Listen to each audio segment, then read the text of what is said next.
Hello दोस्तों, welcome all of you on YouTube channel English by Nikhil Tyagi. Students, आज है 12 नवंबर और 12 नवंबर का जो द हिंदू का एडिटोरियल है उसको लेकर मैं आपके सामने उपस्थित हूँ। तो आइए डिस्कशन को लास्ट तक देखेंगे।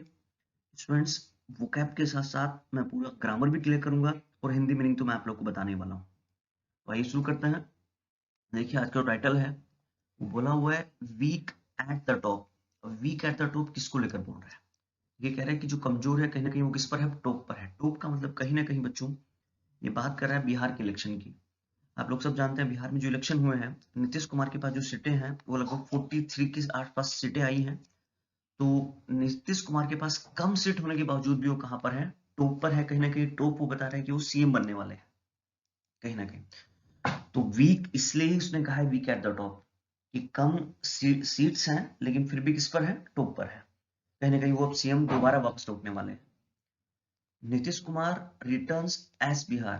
तो जो नीतीश कुमार है वो दोबारा जो है बिहार के सीएम जो है बनने वाले हैं। मच वीकेंड, लेकिन वो बहुत ज्यादा क्या है? एक वीकेंड है। वीकेंड मतलब एक कमजोर रूप से है कि भाई इतनी ज्यादा सीट्स उनके पास नहीं है। और किसकी कंपेयर में? जाहिर से बता रहा है बीजेपी की कंपेयर में, जाहिर से बता रहा है। And at the mercy of a stronger BJP. यार वो एक कमजोर कैंडिडेट के रूप में जो है ना सीएम है, लेकिन किसके बल पर है? एट द मर्सी, किसकी कृपा पर है? मर्सी का मतलब वैसे तो दया होता है, स्ट्रोंगर बीजेपी की वजह से। मतलब कहीं ना कहीं वो जो सीएम के पद पर हैं, वापस लौटने वाले हैं, वो बीजेपी की वजह से वो वापस लौटने वाले हैं। क्योंकि आप लोग जानते हैं भाई बीजेपी ने बहुत अच्छा किया है बिहार में, है ना। लगभग 73 सीटें जो है बीजेपी के पास है। और ये था भाई नेशनल डेमोक्रेटिक अलायंस था, तो उसमें सबसे ज्यादा सीटें ही बीजेपी के पास है। लेकिन वो जितने कई सारी पार्टियों का क्या है? संगठन है। कई सारी पार्टियों से मिलकर जो है वो एनडीए बना है। द एनडीए हैज वोन अ सिलेंडर विक्ट्री। अब देखिए इस विक्ट्री को वो जानते हो क्या बोल रहा है? एक सिलेंडर विक्ट्री कह रहा है। सिलेंडर का मतलब वैसे तो कलंक होता है, लेकिन यहाँ पर सिलेंडर का मतलब है कमजोर। कि जो एनडीए ने जो बिहार में विक्ट्री ली है वो एक सिलेंडर है। हैज वोन, उन्होंने जीती एक सिलेंडर विक्ट्री। मतलब एक कमजोर विक्ट्री है। और कमजोर क्यों कह रहा है समझ जाइए। विद, क्योंकि वहां पर जो सीएम बनेंगे भैया, कौन बनेंगे? नीतीश कुमार। तो कहीं ना कहीं जो विक्ट्री कह रहा है नीतीश कुमार की, वो एक विक्ट्री के रूप में उसको प्रेजेंट करने की कोशिश कर रहा है। राइटर की सोच ये है, with the BJP displacing. BJP ने with the BJP displacing the JDU, Janata Dal United, जो वहां पर जिसके जो अध्यक्ष हैं भैया, कौन है? नीतीश कुमार। कह रहे कि बीजेपी ने डिस्प्लेसिंग करते हुए जेडीयू को as a larger bigger party with it. भैया वो एनडीए में क्या बन गई है? एक सबसे बड़ी पार्टी बन गई है। तो भैया यहाँ पर देखिए, थोड़ा सा ग्रामर देख लेते हैं इस सेंटेंस में। एनडीए था तो एनडीए से पहले द इसलिए लगा रहे हैं क्योंकि भैया आर्टिकल द तो आता है उस जितने भी, जैसे द बीजेपी, द कांग्रेस, जितने भी क्या है भैया जो राजनीतिक दल है उनसे पहले दा लगाते हैं। और ये सिंगुलर था इसलिए हम लोगों ने हैश लगाया है। ठीक है। सिलेंडर यहाँ पर एडजेक्टिव की तरह काम कर रहा है, विक्ट्री यहाँ पर क्या है? नाउन है। और बिहार से पहले इन लगा रहे हैं क्योंकि दैट इज अ स्टेट। कितने भी स्टेट हो, जितने भी बिग प्लेसेस होते हैं उनसे पहले इन ही आता है। और यहाँ पर जो डिसप्लेसिंग है, तो बीजेपी जो है ना वो डिसप्लेसिंग कर रही है, ये यहाँ पर प्रेजेंट पार्टिसिपल है। ठीक है ना। एक डिसप्लेसिंग देखिए प्रेजेंट पार्टिसिपल की तरह यूज हो रहा है, आईएनजी हम लगा रहे हैं। इसको डिसप्लेसिंग कर रही है जेडीयू को। और यहाँ पर इट इसलिए है क्योंकि वो एनडीए में जो है ना एक बिगर पार्टी बन गई है। कौन? बीजेपी। आइए आगे बात करते हैं। द एचएम देखिए, फिर एचएम से पहले हम देखिए। अभी हम जो है वो हिस्सा है एनडीए का। एंड वीआईपी, वीआईपी भैया क्या है? एनडीए का हिस्सा है। ये भी अपनी एक पार्टी है। वीआईपी वहां पर पार्टी है, एचएम एक पार्टी है। विद 4 सीट्स इज, भाई दोनों के पास क्या क्या है? 4 सीट्स हैं। आर बोथ क्रिटिकल, दोनों ही पार्टी एचएम और वीआईपी वो बहुत ही क्रिटिकल, क्रिटिकल मतलब वो इंपोर्टेंस रखती है, वो बहुत ही इंपॉर्टेंट हो जाती है इस अलायंस के लिए। ये अलायंस क्या रहे? सस्टेन रहे। सस्टेन का मतलब जो होता है वो बने रहना होता है, जीवित रहना होता है, कि ये जो अलायंस है वो चलता रहे। इट्स मार्जिन, इसका जो अपना मार्जिन हो जाता है 3 सीट्स इन द, कि भैया ये जो अंतर आया है, जो 4 सीट्स दोनों को मिली है, और ये जो मार्जिन है ना, इट्स मार्जिन ऑफ 3 सीट्स। इसकी जो 3 सीट्स हैं, 3 सीट्स इन द 20, किसमें? 243 स्ट्रॉन्ग असेंबली में, कि वहां की जो असेंबली है जिसमें 243 सीटें हैं, इसमें ये जो मार्जिन है, जो अंतर है, वो बहुत इन सीट्स की वजह से 3 सीट्स का जो है ना मार्जिन बहुत इंपॉर्टेंट हो जाता है। ठीक है ना भाई, जो हम के पास और जो है वीआईपी के पास सीट्स है ना, तो वहां की जो असेंबली है, वहां की जो विधानसभा है, उसमें जो इनका अंतर आया है, 3 सीट्स का जो अंतर हुआ है, वो बहुत इंपॉर्टेंट हो जाता है। तो कहीं ना कहीं जो एचएम है, वीआईपी है, वो बहुत ही बहुत इंपॉर्टेंस रखता है। ठीक है ना, वहां जो 243 असेंबली है। तो वो यहाँ पर गाइस देखिए, ये समझ में आ गया होगा, इट्स बार बार मैं बता रहा हूँ किसके लिए है, वो एनडीए के लिए है। और मार्जिन का मतलब ये जो डिफरेंस आया, ठीक है। असेंबली का मतलब नाउन है, असेंबली नाउन है, और ये क्या विधानसभा की बात कर रहा है, जो वहां पर 243 सीट है। नीतीश कुमार इज सेट, अब नीतीश कुमार बिल्कुल set for a fourth state term, मतलब सीधे सीधे जो है ना फोर्थ स्टेट टर्म के वो सीएम के रूप में जो है ना वो आने वाले हैं। इज सेट फॉर मतलब एकदम सेट है कि फोर्थ टर्म भी उन्हीं का होने वाला है, किसका, सीएम का होने वाला है।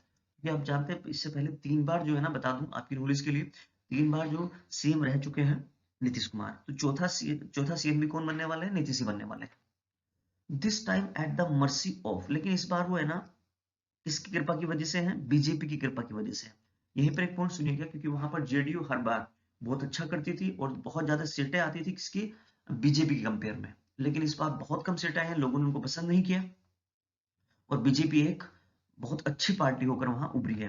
हिज इनिशियल सक्सेस देखो, यहाँ पर बता भी रहा हूं, उनकी जो स्टार्टिंग सक्सेस थी बिहार में, और वो जो पॉलिटिक्स में आए थे, politics came from his ability, अपनी एबिलिटी की वजह से आए थे। वो एबिलिटी क्या थी, उन्होंने क्या किया था, टू एग्रीगेट, एग्रीगेट का मतलब होता है इकट्ठा करना, डिस्पैरेट कम्युनिटीज, जो समुदाय अलग अलग थे, वहां की जो पॉपुलेशन थी जो अलग अलग, डिस्पैरेट का मतलब होता है अलग अलग, डिसिपैरेट थे, जो कम्युनिटी थी वहां के जो लोग अलग अलग थे, उसको इकट्ठा किया उन्होंने। ठीक है ना, और एक प्रॉमिस किया था, इकट्ठा कैसे किया, वो एक प्रॉमिस था कि वो क्या करेंगे, इनहेंस करेंगे social justice and good governance, कि वहां पर सामाजिक न्याय देंगे वो, और गुड गवर्नेंस होगा। मतलब गुड गवर्नेंस का मतलब है यहाँ पर कि भाई जो शासन है वो सुशासन होगा, बहुत अच्छा शासन होगा, मतलब चोरी चकारी नहीं होगी, भाई जो है ना सब लोग बहुत अच्छे से जिएंगे। गुड गवर्नेंस का मतलब यही होता है कि भाई लोग एक दूसरे को परेशान नहीं करेंगे। आप लोग जानते हैं बिहार की पॉलिटिक्स जो है वो थोड़ी सी अलग है, लोग एक दूसरे को छोटी छोटी चीजों के लिए क्या कर देते हैं, मार देते हैं, है ना, चोरी है, चकारी है, गुंडागर्दी है। तो कहीं ना कहीं वो इसको प्रॉमिस करके स्टार्टिंग में आए थे। जो अलग अलग कम्युनिटीज थी, डिस्पैरेट कम्युनिटीज थी, उनको उन्होंने एग्रीड किया, और उन्होंने उनसे क्या किया था, एक वादा किया था, प्रॉमिस किया था कि भैया सबको सामाजिक न्याय मिलेगा, सोशल जस्टिस होगा, किसी के साथ भेदभाव नहीं होगा, और अच्छी गवर्नेंस होगी, सुशासन वहां पर होगा, मतलब सब लोग बहुत आराम से इजी से अपना काम करेंगे, और किसी के साथ भेदभाव नहीं किया जाएगा। ये थोड़ी सी ग्रामर देख लेते हैं। हिज इनिशियल सक्सेस इसकी बात कर रहा है, कहीं ना कहीं ये जो हिज आया वो नीतीश के लिए है। और गेम सब लोग समझ गए हैं, वो इस चीज को लेकर आए थे, अपनी एबिलिटी को लेकर उन्होंने इकट्ठा कर लिया था। ओना, ठीक है ना, ओना प्रॉमिस, ये ओन जो लगाया वो प्रॉमिस के लगाया था, कि इस प्रॉमिस पर वो जो है ना, इनहेंस का मतलब होता है बढ़ाना, कहीं ना कहीं बढ़ावा देना सोशल जस्टिस को। तो आगे आते हैं, डिमिनिश्ड एज ही द फैक्ट, लेकिन ये चीजें क्या हुई, डिमिनिश्ड हो गई, मतलब खत्म हो गई, धीरे धीरे कम हो गई, एज ही, जैसे उन्होंने कहा था। ठीक है ना, कि भाई वो सारी चीजें अच्छी करेंगे, लेकिन ये चीजें तो क्या हो गई, खत्म हो गई। The fact that he survived is no mean feat, और वास्तव में क्या हुआ, he survive is no mean feat, कि उन्होंने सर्वाइव जो किया था, उनमें इन चीजों का कोई मतलब नहीं था, मतलब जो उन्होंने सुशासन को लेकर आए वो, कि वास्तव में क्या था, कुछ चीजें अलग ही थी। Is no mean feat, mean feat का कोई मतलब ही नहीं था इन चीजों का, सोशल जस्टिस का, कि जो अच्छे अच्छे काम होंगे इनके लिए, या फिर गुड गवर्नेंस के लिए। ठीक है ना, वास्तव में वहां पर ये चीजें खत्म हो गई, और वो क्या करे, ही सर्वाइव्ड, मतलब वो बस सर्वाइव करते रहे, लेकिन उन्होंने कुछ किया नहीं वहां पर गुड गवर्नेंस को लेकर, और सोशल जस्टिस को लेकर कुछ इतना इनहेंस नहीं किया। Considering the popular popular anger, अगर बात की जाए, देखिए बात, considering the popular anger against him, उनके खिलाफ जो है ना एक बहुत बड़ा, कंसिडरिंग एंगर, उनके खिलाफ जो है ना लोगों में बहुत गुस्सा था, दैट वाज, और जो देखा गया, that was unmistakably throughout the campaign, जो पूरे कैंपेन के थ्रू ही आपने अनमिस्टेकेबली देखा था। ठीक है ना, अनमिस्टेकेबली थ्रू आउट, समझ गए ना, जो पूरा कैंपेन कर रहे थे वो पूरे ही कैंपेन के थ्रू कंसिडर किया गया, पूरे ही कैंपेन के थ्रू चीजें वो आपने देखी होगी कि बहुत बड़ा एक पॉपुलर का मतलब यहाँ पर, अगर आपने देखा होगा जब भी वो कैंपेन करने जा रहे थे ना, तो अक्सर लोग उनको गालियां भी दे रहे थे और कहीं कहीं तो रैली में उनको ये भी कहना पड़ा कि वोट देना नहीं देना। तो ये पूरा ही उनके कैंपेन के थ्रू देखा गया ना। लोग जो है ना उनसे ज्यादा खुश नहीं थे, एंगर था, गुस्सा था। एंगर का मतलब होता है गुस्सा, ठीक है ना। तो आइए आगे चलते हैं।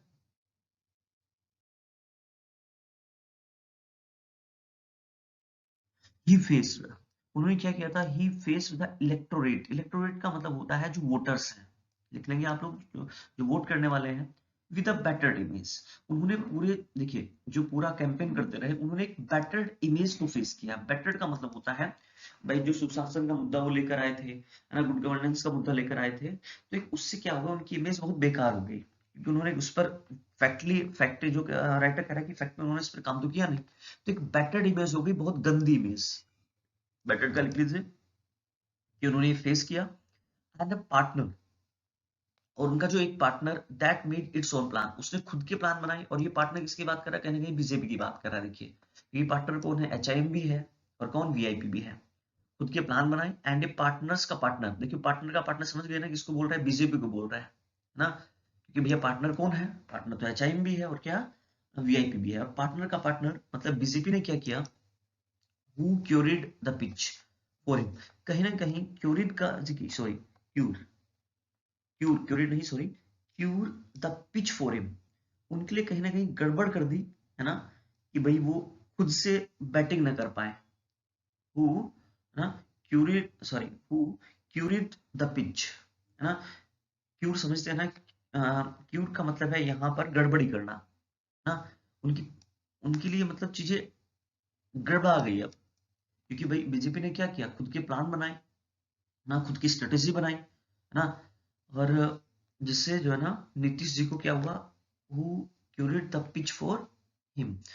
क्यूर मतलब गड़बड़ी कर दिया कि भाई वो अकेले बैटिंग नहीं कर पाए, मतलब अकेले वो अच्छी तरफ से उभर कर सामने ना पाए। लेकिन बाद में क्या हुआ, in the end the victory and is considerably, बाद में क्या हुआ, जो विक्ट्री हुई एंडे की, कंसिडरेबली बहुत ज्यादा, an outcome of the popularity of, finally जो है ना बहुत ज्यादा एक आउटकम मिला। एक फाइनली जो आउटकम आया, रिजल्ट आया, वो किसकी वजह से आया, the popularity of prime Narendra Modi in state and BJP's election engineering. ये फाइनली जो विक्ट्री हुई एनडीए की, वो कंसिडरेबली है, और वो आई है किसकी, पॉपुलरिटी ऑफ नरेंद्र मोदी, नरेंद्र मोदी की पॉपुलरिटी की वजह से स्टेट में, और बीजेपी की इलेक्शन इंजीनियरिंग की वजह से, कि भाई बीजेपी ने जैसे इलेक्शन में इंजीनियरिंग की, कारनामा किया। इंजीनियरिंग का मतलब है यहाँ पर कारनामा, मतलब अपनी कैसे योजना बनाई, क्यों योजना की वजह से फाइनली जो है ना एनडीए की विक्ट्री हुई गई।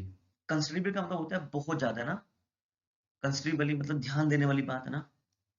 कंसिडरेबली एक आउटकम आया, फाइनली एक रिजल्ट आया। ठीक है भैया, आई होप सो यहाँ तक क्लियर होगा कि बीजेपी की वजह से और नरेंद्र मोदी की जो लोकप्रियता, वहां पर नरेंद्र मोदी को लोगों ने बहुत पसंद किया, है ना, स्टेट में। और बीजेपी का जो लड़ने का तरीका था, है ना, उनकी जो योजनाएं थी, उन्होंने सबने काम कर दिया। दिस विक्ट्री फ्लिप्स, कह रहे हैं ये जो विक्ट्री है ना, वो कहना कहीं फ्लिप्स करती है। फ्लिप्स का मतलब क्या होता है, कुछ नहीं है कि भैया ये जो, देखिए फ्लिप का मतलब होता है, आपने फ्लिपकार्ट सुना होगा, है ना, मुड़ना। लेकिन यहाँ पर फ्लिप का मतलब है एक तरह से पलटना। ये जो विक्ट्री हुई है, इसकी वजह से क्या हो गया है, चीजें पलट गई, इक्वेशन जो है वो पलट गई है। तो कि भाई जो देखो, विक्ट्री किसकी वजह से मिली है, बीजेपी की वजह से और नरेंद्र मोदी की लोकप्रियता की वजह से भैया। तो इक्वेशन जो है वो चेंज हो गया between Narendra Modi and mister Kumar के बीच में।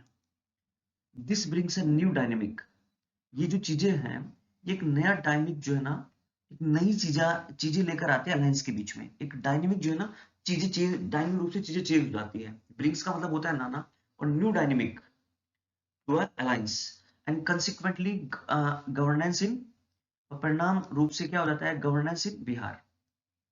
बिहार में जो गवर्नेंस है वो एक डायनेमिक चेंज हो जाता है ना। ये जो अलायंस है भैया, एनडीए जो है ना, इसमें कहीं ना कहीं एक नया मोड़ अब आ जाता है। कंसिक्वेंटली का मतलब होता है फलस्वरूप, गवर्नेंस इन बिहार की फलस्वरूप इन चीजों के बीच जो है ना, बिहार में जो है गवर्नेंस बन जाती है। एज द बीजेपी, जैसे हम लोग जानते हैं बीजेपी हमेशा वेट करती है, वेट्स फॉर द अपॉर्चुनिटी, वो हमेशा अपॉर्चुनिटी मतलब अपॉर्चुनिटी के लिए वेट करती है, time to occupy the top most, कि भैया वो टॉप मोस्ट जगह पर पहुंच जाए, मतलब सीएम कैंडिडेट के रूप में पहुंच जाए या फिर अपना कब्जा कर ले, टॉप बना रहना चाहती है, कहीं ना कहीं वो अपने आप में बहुतायत में रहना चाहती है। जैसे सब लोग जानते हैं कि बीजेपी हमेशा टाइम, अच्छी अपॉर्चुनिटी, अपॉर्चुन टाइम का, अच्छे टाइम का वेट करती है और ऑक्यूपाई कर लेती है चीजों को। It will want to keep mister Kumar on a tight, ये जो चीजें हुई हैं भाई बीजेपी की लोकप्रियता की वजह से और बीजेपी की वजह से, उनके कारनामों की वजह से वहां पर जो क्या बन गई है, सरकार बन गई है, it will want to keep mister, कि भाई जो बीजेपी है वो क्या करना चाहेगी, कहीं ना कहीं मिस्टर ने, इट किसके लिए है भैया, यहाँ पर बीजेपी के लिए है ना, क्योंकि बीजेपी भाई वोट, बीजेपी हमेशा क्या करती है, वो टॉप मोस्ट चीजों पे रहना चाहती है ना।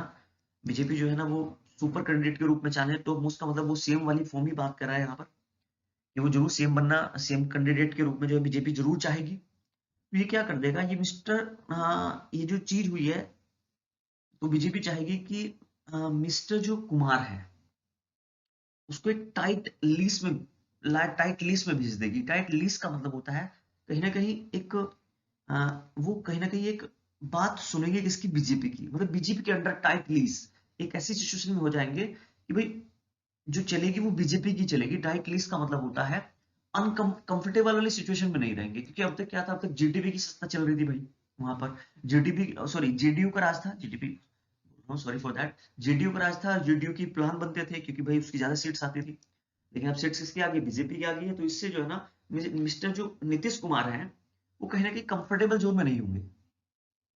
देयरइन लाइज द पैराडॉक्स, तो कहीं ना कहीं ये चीजें जो है ना एक पैराडॉक्स, एक विरोधाभास क्रिएट हो जाएगा ना, ऑफ दिस विक्ट्री फॉर, भाई नीतीश कुमार जीते तो हैं लेकिन उससे क्या होगा, एक कहीं ना कहीं उनके लिए एक टाइट लीज बन जाएगा, मतलब वो चैन से नहीं रह पाएंगे, कहीं ना कहीं पूरा पूरा जो है भैया बीजेपी जो है सत्ता, बीजेपी उनके ऊपर पूरा काबिज रहेगी, बीजेपी उन्हें पूरी तरीके से कंट्रोल करेगी, ये समझिएगा, है ना। टाइट मतलब पूरी तरीके से उनको टाइट रखा जाएगा। आइए आगे बात करता हूँ, पैराडॉक्स का मतलब होता है विरोधाभास, आई होप सो क्लियर हो गया होगा, है ना, क्या विरोधाभास भैया। और इस विक्ट्री में ठीक है ना, मतलब कहीं ना कहीं अगर सही देखा जाए जो विक्ट्री जो है वो नीतीश कुमार की वजह से नहीं है। चलिए आगे चलते हैं। ही वो से, देखिए अब यहाँ पर बात कर रहे हैं कि 20 साल पहले वो एक ट्रेल ब्लेजर थे। ट्रेल ब्लेजर मतलब उनकी अगुवाई में ही जो है सारे जो है इलेक्शन लड़े जाते थे, मतलब वही रास्ता दिखाते थे, वही सारे काम करते थे।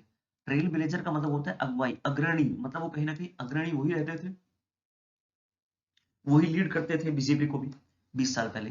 वैन ही डिक्टेटेड, अब देखिए डिक्टेटेड यहीं से बना है, डिक्टेटरशिप, कि when he dictated term to the BJP, क्योंकि वो अपनी पूरी तानाशाही करते थे, तानाशाही टर्म थी उनकी किस पर, बीजेपी पर। तानाशाही मतलब ज्यादा सीटें उनके पास होती थी और भैया जो वो कहते थे अपनी पूरी कंडीशंस वो बीजेपी पर अप्लाई करते थे, क्योंकि बीजेपी जो है ना वहां कम वोट्स के साथ थी, कम सीट्स के साथ थी, हाँ सीटें कम थी उनके पास, तो सारी बातें जो है ना बीजेपी को नीतीश की ही माननी पड़ती थी। Has been reduced to the status of subordinate ally, लेकिन अब क्या हो गया है, अब उनका स्टेटस जो है ना अपने जो सबऑर्डिनेट है, सबऑर्डिनेट एली, सबऑर्डिनेट क्या हो गया, एक सबऑर्डिनेट एली के रूप में कम हो गया है, साथी के रूप में जो है वो एली हो गया है। सीट्स 43 है उनके पास, जैसे मैं बार बार बता रहा हूँ। He may not be easily reconcile to the new situation, कह रहा है वो इस जो सिचुएशन ये बनी है, रिकॉन्साइल का मतलब होता है स्वीकार करना, कि उसको इतनी आसानी से वो उसको स्वीकार नहीं कर पाएंगे जो नई सिचुएशन बनी है। इज लाइकली टू फॉर्मुलेट, और संभावना ये है, इज लाइकली टू, कि वो कहीं ना कहीं क्या करेंगे, फॉर्मुलेट, एक कहीं ना कहीं फार्मूला तैयार करेंगे, एक स्ट्रेटेजी बनाएंगे कि भैया वो बीजेपी के साथ कैसे डील करें, बीजेपी के साथ वो कैसे रहे, समझ गए ना। कई बार आपने देखा होगा, एक बार जो है ना नीतीश जी ने लालू जी की सरकार, लालू के साथ सरकार अपनी बना ली थी, तो कहीं ना कहीं वो अपनी कंडीशन रखते थे बीजेपी के साथ, और तब जाकर बीजेपी उनके साथ शासन करती थी। तो ये जो नई सिचुएशन है कहीं ना कहीं ये उनके लिए कह रहा है, उसको जल्दी से वो रिकॉन्साइल नहीं करेंगे, ठीक है ना। और उनको कहीं ना कहीं एक फार्मूला बनाना होगा जिसे बीजेपी के साथ वो डील कर सकें। Devoid of a strong governance agenda, देखिए कि भैया डिवोइड का मतलब होता है वंचित होना, एक स्ट्रॉन्ग गवर्नेंस एजेंडा से वंचित हुए, बीजेपी कैंपेन, बीजेपी मतलब बीजेपी ने कहीं ना कहीं एक स्ट्रॉन्ग गवर्नेंस एजेंडा वहां पर नहीं रखा था। जैसे आपके नरेंद्र मोदी जी बार बार कहते हैं कि स्ट्रॉन्ग गवर्नेंस, कहीं ना कहीं उन्होंने ये एक स्ट्रॉन्ग गवर्नेंस का एजेंडा नहीं रखा था। उससे डिवोइड हुए, डिवोइड के साथ देखिए प्रीपोजिशन जो आता है वो ऑफ आता है। द बीजेपी कैंपेन, बीजेपी ने कैसे कैंपेन किया था? बूस्टेड, मतलब डींगे मारी थी कहीं जाकर, बढ़ा चढ़ाकर, about depriving Kashmir of its status. उन्होंने वहां पर देखिए कैंपेन कैसे किया, उन्होंने वहां पर यूज मतलब जो है डींगे मार मार कर, बूस्ट मार कर कि भैया उन्होंने जो रखा कि उन्होंने डिप्राइव कर दिया कश्मीर को, कश्मीर से उन्होंने हटा दिया इसका स्पेशल स्टेटस। कहीं ना कहीं 370 की बात कर रहे हैं। जैसे उन्होंने 370 जो है ना, बीजेपी ने भैया सरकार जो है ना वहां से हटा दिया है कश्मीर से, तो ये चीजें को लेकर उन्होंने कैंपेन चलाया बिहार में। एंड ऑनगोइंग कंस्ट्रक्शन, और जो कंस्ट्रक्शन चल रहा है क्या, राम मंदिर टेम्पल इन अयोध्या, राम मंदिर जो है अयोध्या में चल रहा है, तो इसको लेकर कहीं ना कहीं बीजेपी ने कैंपेन किया बिहार में। और डींगे मारी बहुत सारी कि भाई बीजेपी थी तो 370 हट गया है ना, और बीजेपी थी तो राम मंदिर जो है ना बन रहा है। तो कोई स्ट्रॉन्ग गवर्नेंस एजेंडा उन्होंने वहां पर नहीं दिखाया। देखिए फिर भी जो है ना बीजेपी बहुत अच्छा उभर कर आई है। ऐसा लगता है कि लोग शायद जो है ना कहीं ना कहीं इन चीजों को, बीजेपी के जो काम है उनको देख रहे हैं। हाँ, भाई 370 जो उन्होंने किया था, बीजेपी सर्ज इन बिहार, बीजेपी का एकदम सर्ज करना, तेजी से बढ़ना बिहार में, क्लियरली इंडिकेटिव, वो एक क्लियरली प्रतीक है, इंडिकेटिव है of the continuing resonance of its Hindutva agenda, कि लगातार जो अपने हिंदुत्व के एजेंडा को बढ़ा रही है ना, वो कहीं ना कहीं भैया एक रिजोनेंस है, ठीक है ना, कहीं ना कहीं एक बढ़ावा है इस चीज को लेकर, है ना। रिजोनेंस मतलब गूंज होता है, देखिए लगातार मतलब जो गूंज करे, लगातार जो आवाज उठा रहे हिंदुत्व एजेंडा को लेकर बिहार में, कहीं ना कहीं इस बिहार में जो सर्ज हुई है वो क्लियरली यही इंडिकेशन है कि भाई हिंदुत्व की वजह से उन्हें जो है जो मिली है, वो सॉरी वोट मिली है। आई होप सो यहाँ तक क्लियर हो गया होगा दोस्तों। चलिए आगे देखते हैं। इट इज ऑल्सो डेमोस्ट्रेशन, और ये कहीं ना कहीं एक दिखावा भी है उनके मैनेजमेंट का अपने इलेक्शन में। भैया उनका जो मैनेजमेंट है भैया, वो अपने इलेक्शन में इस चीज को ना दिखावा करता है कि राम भाई हिंदुत्व है, भाई राम मंदिर है, बनाया बीजेपी ने, है ना, और कहीं ना कहीं जो बीजेपी है वो हिंदुत्व की पार्टी है, तो इनका कहीं ना कहीं एक इलेक्शन जो उनका मैनेजमेंट है वो उसका दिखावा करता रहता है। As it came on the top, और जैसे भैया वो टॉप पर आए थे इस चीज को लेकर ही, वो even as one of the its allies at centre, समझ गए ना। तो मेरी बात क्लियर होगी कि सेंटर में जैसे वो भैया उनमें से एक तो मतलब समझ में आ गया होगा कि जैसे भैया वो अपने मित्रों में भी, एलाइज का मतलब होता है मित्रों में, कि मित्रों में जैसे वो भाई सेंटर में क्या है, सेंटर में जितने भी मित्र हैं उनमें से वो एक as one of its allies at the centre, centre में भी वो किस पर है, टॉप पर है। जैसे वो सेंटर में है, the LJP successfully undermine another, ठीक है ना, अंडरमाइन अनदर द जेडीयू, ठीक है। जैसे उन्होंने क्या किया भाई, सक्सेसफुली अंडरमाइन किया दूसरी पार्टी को, जेडीयू को। As the BJP pursues its next campaign to capture power in Bihar, जैसे बीजेपी ने भैया अपनी जो है नेक्स्ट प्लान को capture, next plan to capture power in Bihar, अपने प्लान को एग्जीक्यूट किया और भैया बिहार को कैप्चर किया। कि बाकी जो है ना आपने देखिए बाकी के जो उनके मित्र हैं, एलजेपी है ना और जेडीयू, इनको क्या कर दिया, अंडरमाइन कर दिया, और लेकिन अपनी जो है ना उस एजेंडा पर रहे। The state will witness new social alignment, अब स्टेट भी क्या होगा भैया, एक विटनेस बनेगा न्यू सोशल, कि रियल में जो चीजें हैं वो क्या है, रियल अलाइनमेंट, रियल जो है ना रियलमेंट्स क्या है, सच में जो रियल में जो चीजें हैं वो क्या है, रियली रूप से जो एलिमेंट्स हुआ है, रियल रूप से कहीं ना कहीं जो मिलान हुआ है वो क्या है ना, सामाजिक रूप से स्टेट में इस चीज का क्या हो जाएगा, गवाह बन जाएगा। The grand alliance of RJD, देखिए क्या बोल रहा है, जो ग्रांड अलायंस था आरजेडी का, कांग्रेस का एंड लेफ्ट पार्टीज का, पुट अप ए स्पिरिटेड फाइट, उन्होंने कहीं ना कहीं बहुत ज्यादा एक स्पिरिटेड फाइट की थी, है ना, उत्साह रूप से लड़ाई लड़ी थी, but couldn't match the BJP, लेकिन बीजेपी को मैच नहीं कर पाई in the term of resources and popularity के मामले में, और रिसोर्सेज के मामले में भैया संसाधनों के रूप में बीजेपी को मैच ही नहीं कर पाई। तो देखो कितनी अच्छी बात बोल रहा था पूरे पैराग्राफ में, मतलब बीजेपी की भी ज्यादा ही सीट आई है ना, उसको मैच ही नहीं कर पाई है। आगे द कंसोलेशन ऑफ आरजेडी, कि आरजेडी का जो कंसोलेशन है, जो दुख है, इज दैट वो वो ये है कि it is single largest party, कि सिर्फ ये एक सिंगल सबसे बड़ी लार्जेस्ट पार्टी जो है ना हार के रूप में है, कि आरजेडी जो है आपने देखा हुआ है भाई, आरजेडी के पास भी अच्छी सीटें हैं, and its leader Tejashwi Yadav who began, है ना, इसके जो लीडर हैं Tejashwi Yadav who began as an unsure leader emerged, वो एक अनिश्चित रूप से एक लीडर उभर कर सामने आए हैं as an authority one by the end of this election.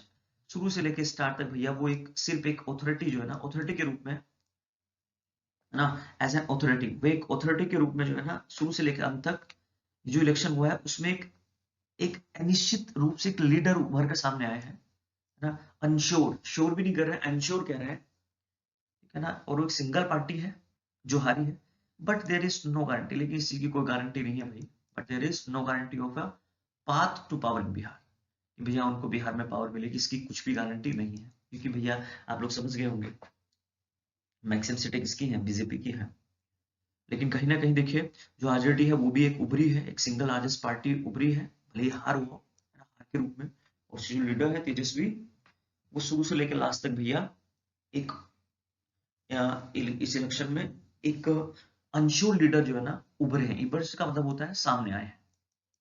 Mister Yadav की जो popularity still does not appear, कि अभी भी वो इतनी नहीं लगती, एक वाइड स्पेक्ट्रम फॉर्म नहीं, मतलब व्यापक रूप से इतनी नहीं हुई कि भैया वो अकेले जो है इलेक्शन जीत जाते। The outcome will also force कि जो ये आउटकम आए, रिजल्ट आया है, वो क्या करेगा, विल ऑल्सो फोर्स से रीनेगोशिएशन, रीनेगोशिएशन मतलब है दोबारा वार्तालाप करना, दोबारा चीजों में नेगोशिएट करके चीजों को ठीक कर लेना, लेकिन रीनेगोशिएशन होता है of the term of engagement among anti BJP parties and the role of Congress. ये जो जीत आई है, जो रिजल्ट आया है, ये कहीं ना कहीं फोर्स करेगा, कहीं ना कहीं इम्पैक्ट डालेगा जो बीजेपी के एंटी पार्टीज हैं, कि भैया वो आपस में रिगोनिएशन नहीं कर पाएंगे, मतलब कहने के उस चीज को भी खराब कर देगा कि उनके बीच में जो टर्म्स एंड कंडीशंस थी उसको भी कहीं ना कहीं इफेक्ट करेगा, और जो कांग्रेस का रोल है उसको भी इफेक्ट करेगा। भैया आउटकम हो गया क्योंकि रिजल्ट आ गया है, तो उसकी वजह से क्या होगा कि जो एंटी पार्टीज हैं वो भी कहीं ना कहीं आपस में जो है ना अच्छा तालमेल नहीं बना पाएंगे, रिगोनिएशन नहीं कर पाएंगे, और कांग्रेस का रोल पर भी इसका जो है ना प्रभाव पड़ेगा, उनके एंगेजमेंट पे प्रभाव पड़ेगा जो अपोजिट है बीजेपी की party. Also noteworthy is the performance, कि ऑल्सो जो नोटवर्दी परफॉर्मेंस है, नोट करने लायक जो परफॉर्मेंस है किसकी, सीपीआई की, एमएल की एंड अदर लेफ्ट पार्टीज की, दैट बूस्टेड द अलायंस, इसने इस अलायंस को बढ़ाया भैया, बूस्ट किया, एंड ऑल इंडिया, क्या all India Majlis e Ittehadul Muslimeen, that spoil its plan, और जो इंडिया मजलिस इतादुल मुस्लिमीन है, ये भी संगठन है भैया, वहां की पार्टी है, इसने अपने प्लान को ही क्या कर दिया, स्पॉइल कर दिया, है ना। तो भैया इन चीजों पर, इन संगठन पर भी क्या पड़ना करना है, प्रभाव पड़ना है, इसका किसका, विक्ट्री का।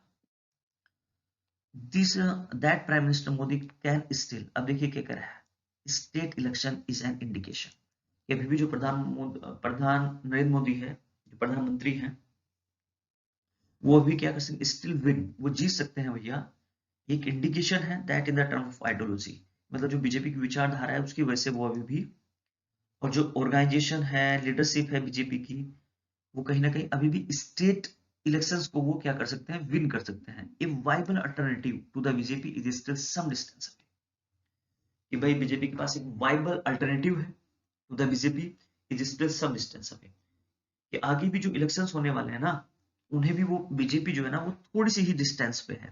ये चीजें ऊपर, ये चीज ये दिखाती है कि बीजेपी की जो आइडियोलॉजी है उसकी वजह से, और बीजेपी का जो ऑर्गेनाइजेशन है, वो लीडरशिप है ना, और कहीं ना कहीं फाइनली वो बीजेपी में भैया मोदी को ही टारगेट कर रहे हैं, और बीजेपी के कार्य को टारगेट कर रहे हैं, इनकी वजह से कि आगे की जो इलेक्शंस भी हैं वो बहुत थोड़ी सी ही दूर है, कि आगे भी वो जो स्टेट लेवल इलेक्शंस होंगे कि वो भी कहीं ना कहीं जीत सकते हैं। तो दोस्तों आप लोगों ने एंजॉय